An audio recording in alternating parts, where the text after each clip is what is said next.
Welcome back to Open Window Politics. Today we're going to be doing a hypothetical election prediction, except in this case AI, that being Claude, is going to give us a designation for each of the key swing states and determine who will be the victor.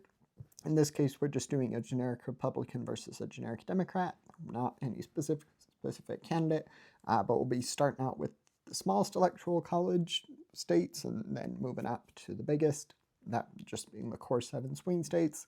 So I will start in Nevada. Nevada, going to put that into the Democrats column. This state, I generally have this in my own predictions. This state did go red in 2024. However, prior to that, has had a fairly consistent history of voting for Democrats. And I think if the election were to be held today, that I would agree with the AI model and that it would result in a Democratic victory. And then we're going to go over to Wisconsin.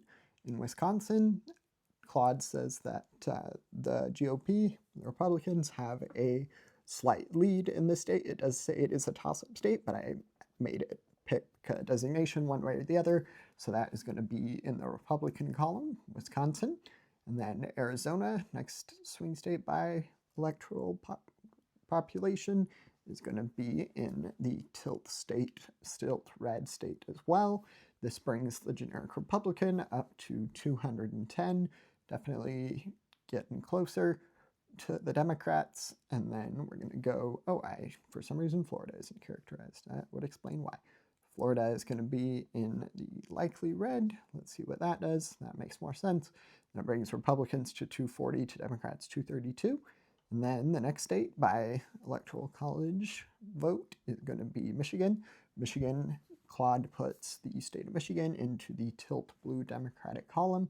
It gives some good reasoning for this, and I think it's a reasonable designation. Generally, I have the Rust Belt voting together, but I think there is a possibility that also, depending on who the candidate is, that the state could go blue or red, but at the moment I think Michigan, generally I have Wisconsin as the most likely to go blue, so I slightly disagree with this prediction, but I think it's certainly a possibility. And then we're going to get to the other swing states down in the East Coast, Southeast. We're going to start out with North Carolina. North Carolina, the AI model Claude puts that into the tilt red rating. So that is going to be 16 more electoral college votes for the Republican.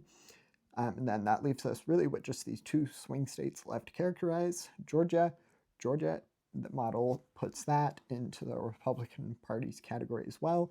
And that brings Republicans across the finish line to result in 272 electoral college votes. So that is a victory for the Republicans. And there is actually going to be more good news for the GOP. Claude, the AI model, currently predicts that the state of Pennsylvania would also end up in the Republican Party's category. So that is going to be a Republican victory, 291 to 247, with 2 states, Nevada and Michigan, going for the Democrats, with the other 5 going